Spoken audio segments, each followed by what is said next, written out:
সম্মানিত প্রিয় দর্শক শ্রোতা ভাই ও বোন, দেশ এবং প্রবাস থেকে যে অবস্থায় দেখছেন এবং দেখবেন, আপনাদের সবাইকে জানাচ্ছি আন্তরিক শুভেচ্ছা এবং অভিনন্দন। আল্লাহর শুকরিয়া আদায় করে একটি বিষয় নিয়ে আপনাদের মাঝে আলোকপাত করতে চাচ্ছি, যে বিষয়টি নিয়ে আমরা অনেকেই সেন্সিটিভ নই। ইসলামের কিছু কিছু গুরুত্বপূর্ণ বিষয় আছে যে ইসলাম এটাকে গুরুত্ব দিয়েছেন, কিন্তু আমরা যারা মুসলমান দাবি করি আমাদের মাঝে এটা গুরুত্বহীন। যেটার গুরুত্ব ইসলাম দিয়েছে সেটাকে আমি আপনি গুরুত্ব কম দিই, এটা কোনো মুসলিমের আচরণ হতে পারে না। আল্লাহ রাব্বুল আলামিন কোরআনুল কারীমের ভিতরে বলেছেন, ওয়ামা আতাকুমুর রাসূলু ফাখুযুহু ওয়ামা নাহাকুম আনহু ফান্তাহু। আমার নবী সাল্লাল্লাহু আলাইহি ওয়াসাল্লামের মাধ্যমে আমি আল্লাহ তাআলা যা নাজিল করে দিয়েছি তোমাদের জন্য উপদেশ এবং আদেশ হিসেবে তা তোমরা গ্রহণ করো।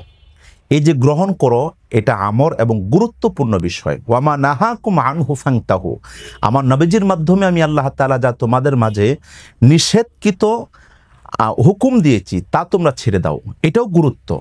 ইসলামকে মেনে আমরা নামাজ রোজা ইত্যাদি আদায় করে ফরজ বিষয়গুলোকে আমরা মুস্তাহাবের মতো মনে করি, আর মুস্তাহাব বিষয়গুলোকে আমরা অনেক গুরুত্বের সাথে দেখি। নাউযুবিল্লাহ, এটা কোনো একটা প্রকৃত মুমিনের আচরণ হতে পারে না।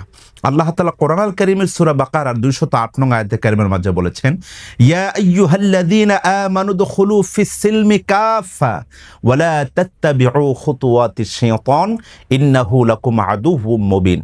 আল্লাহর উপদেশ হলো তুমি ইসলামের ভিতরে প্রবেশ করো পরিপূর্ণ সহকারে, অপরিপূর্ণ নয়।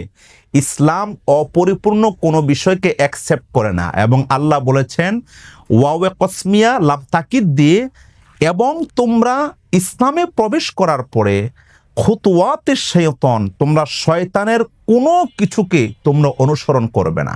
এখন আমি মুসলমান, আপনি মুসলমান, আমি ইসলামের ভিতরে কিছু নামাজ রোজা ইত্যাদি আদায় করার পরে আমার মন চেয়েছে আমি একটা বামপন্থী দল, বামপন্থী একটা পরিবেশ, মুশরিক কাফেরকে বা তাদের আচরণকে কিছু কিছু বিষয় আমার নিকট ভালো লেগেছে, তাই বলে আপনি ইসলামকে ডাউন করে তাকে সাপোর্ট দিবেন, এটা ইসলাম কখনো আমাকে আপনাকে বলেনি।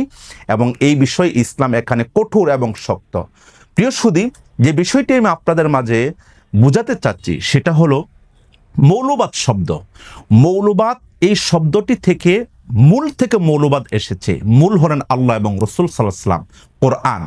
সুতরাং এই তিন বিষয়ের মাধ্যমেই একজন ব্যক্তি নিজেকে মুসলমান পরিচয় দিবে, এবং এই তিন বিষয়কে অটুট রেখেই সে নিজেকে বিধর্মী পরিচয় দিবে। আজকে দেখা যায় বিগত স্বৈরশাসক 17 বছরের ফ্যাসিজমের সেই পরিবেশের মধ্যেও অনেকে বিভিন্নভাবে ইসলামকে গায়েল করতে চেয়েছিল। গায়েল করতে করতে যখন ইসলামিক মাইন্ডের লোকগুলো নিজেকে বুঝতে পেরেছে যে আল্লাহর জমিনের ভিতরে আল্লাহর দ্বীপ, আল্লাহর মত, আল্লাহর পথ ছাড়া আর কিছু থাকবে না, সুতরাং ৩৬ জুলাই ২০২৪ তারা সেই মূলবাদীর শক্তির আকর্ষণে আগার মধ্য দিয়ে তাদের চিন্তা যেখানে ছিল সেখানে গিয়ে পৌঁছেছে। এখন নতুন করে আরেকটি শব্দ এখন আবার প্রকাশমান হয়েছে, যে মৌলবাদীদের ষড়যন্ত্র থেকে আমরা নিজেদেরকে মুক্ত রাখব। মূলত এটাই বোঝাতে চেয়েছেন, আমার ক্ষমতা দরকার, আমার শক্তি দরকার। পৃথিবীর সর্বশ্রেষ্ঠ শক্তি আল্লাহর। পৃথিবীর মধ্যে ইসলামের দ্বিতীয় বৃহত্তম দেশ মুসলমানদের দেশ বাংলাদেশ। সুতরাং এই দেশের ভিতরে যারা নিজেকে প্রকৃত ইমানদার মুসলমান মনে করবে, তার চেতনার মধ্যে থাকবে যে আমি হলাম মৌলবাদী, কারণ এই মৌলের মূল হলো কোরআন সুন্নাহ এবং আল্লাহ এবং রাসূল সাল্লাল্লাহু আলাইহি ওয়াসাল্লাম। সুতরাং এই মূলকে যারা অ্যাঙ্কার করবে, দুর্বল করে দিবে, সুতরাং ইসলাম দুর্বল হবে না, যে বলবে সেই দুর্বল হয়ে যাবে। এজন্য এই শব্দটিকেই অনেকেই ছোট নজরে দেখতে চান, বা এটাকে কেমন যেন একটু মনে করেন। নট, আমি যে মুসলমান, আমার মুসলমানিত্বের শুরুতেই হলো মূল, আমার মুসলমানিত্বের শেষ হলো মূল। আমি জন্মগ্রহণ করেছি মূলের মধ্য দিয়ে, আমার মৃত্যুটা হবে মূলের মধ্যে দিয়ে। সুতরাং মৌলবাদী বলতে আমি কখনো কুণ্ঠাবোধ করি না, নিজেকে ছোট মনে করি না, বরঞ্চ এটা হলো আমার ঐতিহ্য, বরঞ্চ এটা আমার গর্বের বিষয়। আমি মূলের সাথে রয়েছি, মূলের সাথেই থাকবো। এই দেশে জীবনযাপন যতদিন করব মূল নিয়ে করব, এবং মূল ইসলামকেই এদেশের মাটিতে প্রতিষ্ঠা করব। এই চেতনা, এই আশা, এর মাঝেই যদি আমরা জীবনযাপন করতে পারি তাহলে আমরা দুনিয়ার মধ্যে সফল হব, যেই সফলতার মূল হলো জান্নাত।